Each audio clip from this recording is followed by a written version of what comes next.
Every land's future is defined by nature. Its position on the map and even its shape define its mission, which the heir of the land and the sea, man, will make use of according to his needs and also according to his dreams. If we take a good look at the map, we can easily acknowledge the mission that fate bequeathed the island of Leros. The sea embraces the island so tightly that sometimes it seems as if the island may shatter to pieces. Natural bays and harbors abound. Under the pretense of the Italian-Turkish War, Italy conquered the Dodecanese. Nevertheless, the pretense would soon be forgotten, and the Italians would remain on the Dodecanese from 1912 until 1943. During those years, Leros was armed and became one huge naval base. World War II begins. The British, who wanted to occupy the Dodecanese before the Germans, arrived on the island of Leros on the 13th of September 1943. The Germans, betrayed by the Italians for a second time, decided to conquer Leros at all costs.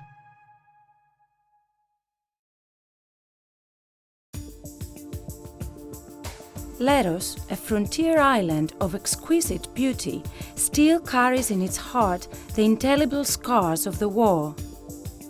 Batteries and pillboxes, manufactured from concrete, camouflaged by natural rocks, remain until today.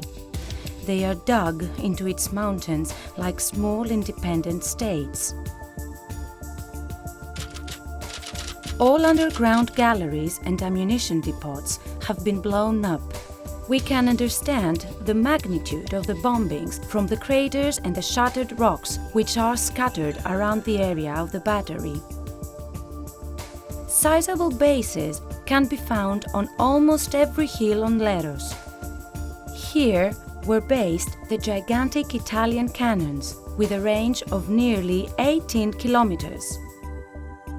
Enemy battleships were unable to defend themselves when they were attacked by these cannons because none of the ship's cannons could reach the coast of the island from that distance.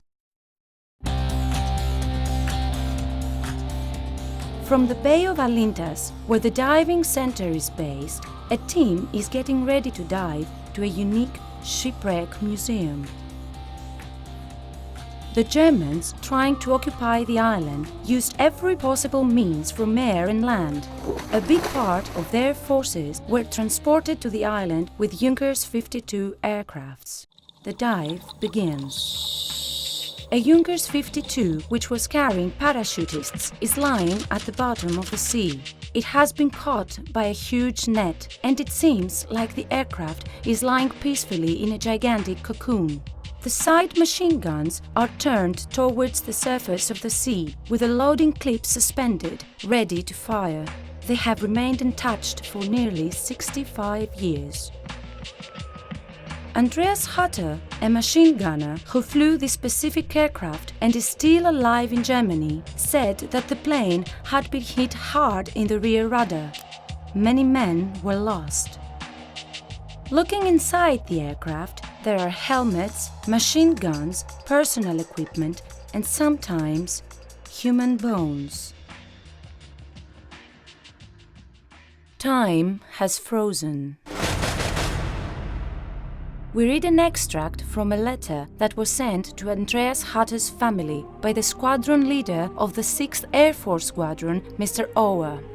Dear Hutter family, on the 13th of November 1943, your son, Andreas Hutter, did not came in from the attack of the enemy on the island of Leros.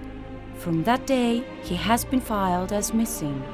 We hope and we pray, along with you, that your son has been saved and is now a prisoner. I will get in touch with you personally when I have further news. On the 15th of November 1943, Leros had on its land 22,300 people. The English had 600 dead, the Italians nearly 400. The Germans had approximately 600 dead and nearly 2,000 soldiers lost at sea while they were trying to reach the island and reinforce their soldiers on Leros. Today, Belenis Tower, in the area of Alindas, where the Germans once used as a temporary hospital, has been turned into an exceptional museum.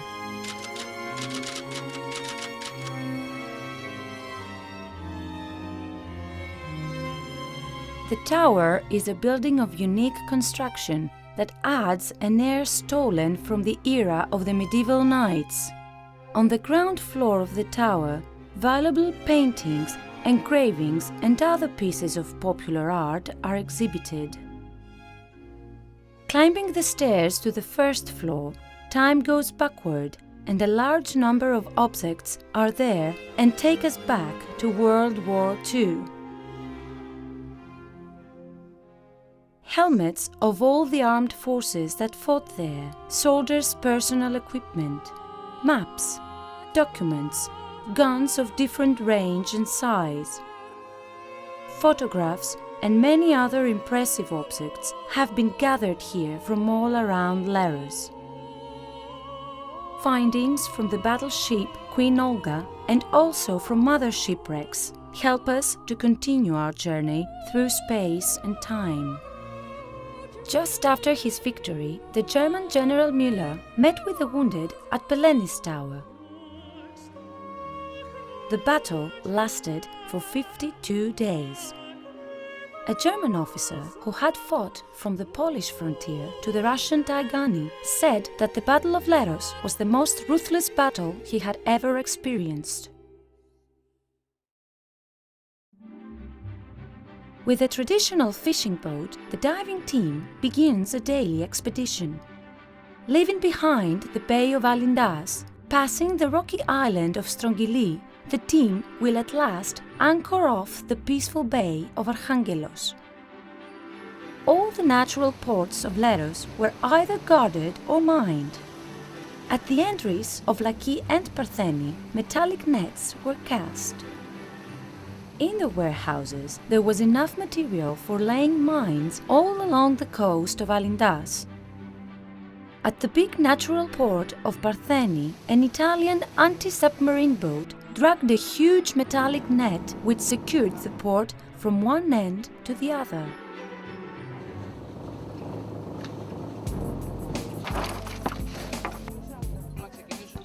After a short briefing from the head of the expedition, the divers are getting ready to dive into the entrance of the Bay of Partheni.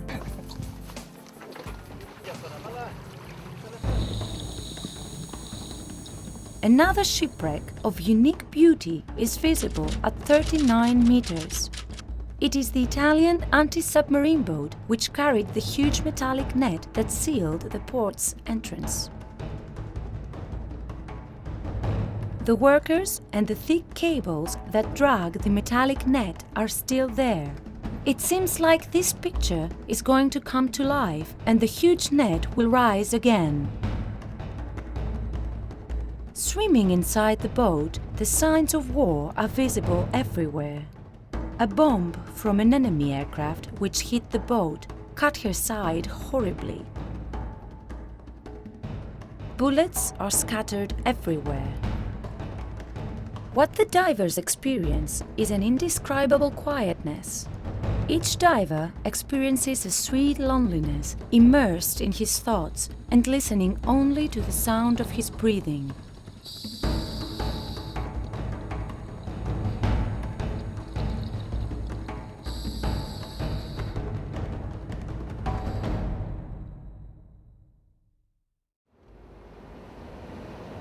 Continuing our journey, we cross rough paths which bring us to hills with incredible views of where many buildings, large cannon bases, pillboxes of unique construction and technique have all been salvaged. On almost every hill and in every cape, we can find the remains of the defensive facilities of the island. the island of Leros was literally armed to the teeth. There were 5 nautical batteries, 9 batteries against torpedoes, and 12 air raid batteries.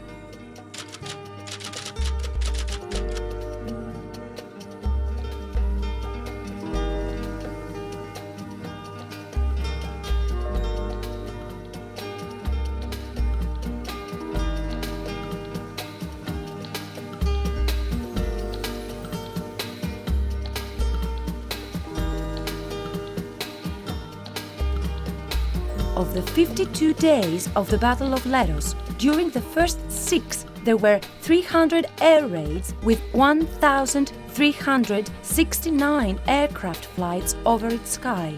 The air raid batteries shot nearly 300,000 shells. The front command toward the sea, along with the Anti-Aircraft Ground Defense Command, Command FAM DICAT, had their headquarters on Patella Mountain.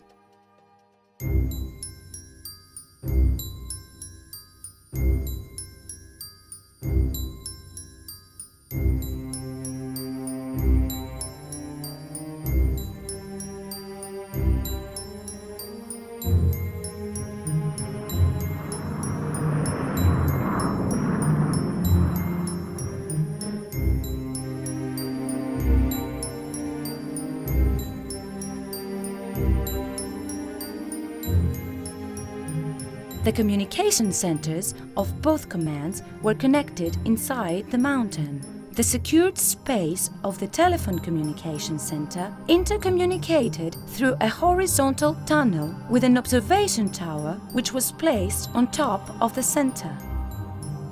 In this space, there were telephone booths on the one side, which received the observations, and others which forwarded the commands to the parties on the other side.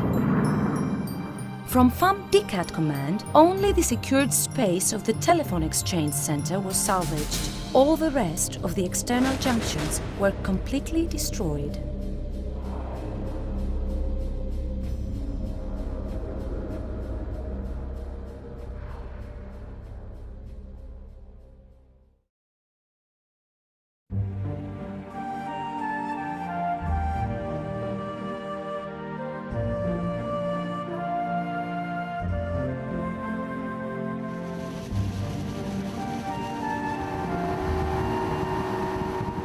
Continuing their journey, the diving team visits one more shipwreck. At the Bay of Belefoutis, 16 meters under sea level, lies a big part of the fuselage of a German bombardier, a Henkel 111.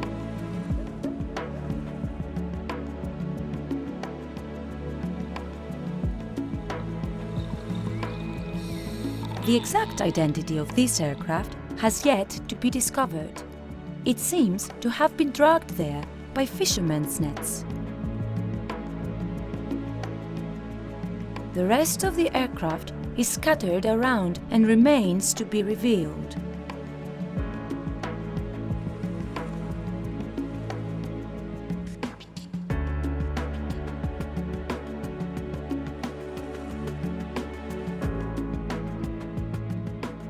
This specific aircraft had a 5-member crew. It was 16 meters long with a wingspan of 23 meters.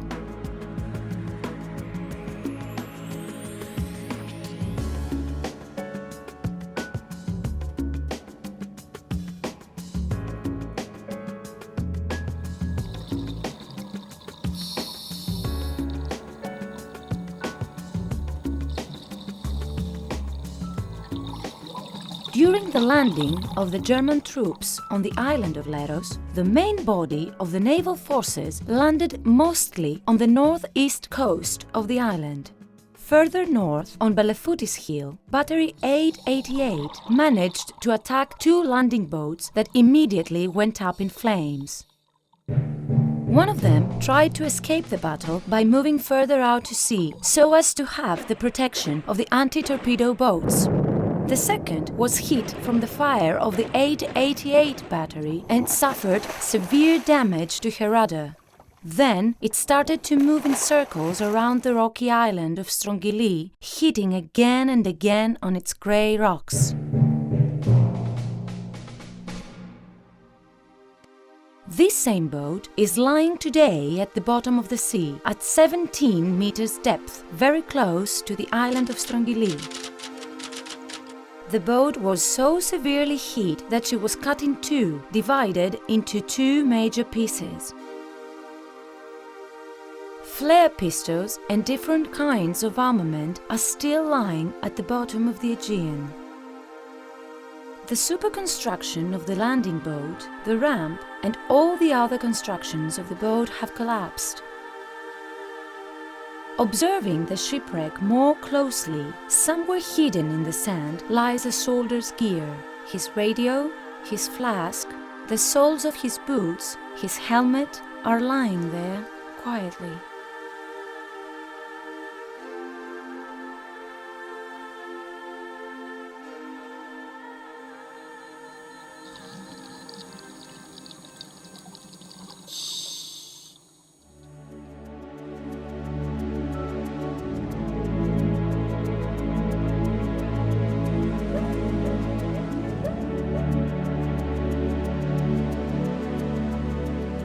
The English headquarters was dug inside the hill of Merovigli. Its roof was made of 20 meters of hard rock and it had two exits in the shape of a spear. The one looked over the Bay of Laki and the other one over the Bay of Alindas. From there, Major Tilney could see everything that happened on the island. It was really a strategic point. But the Germans also knew that. It was there that most of the bombardiers showed their fiercest face.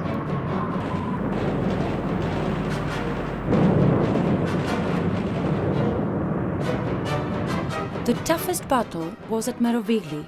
As one, the people of Leros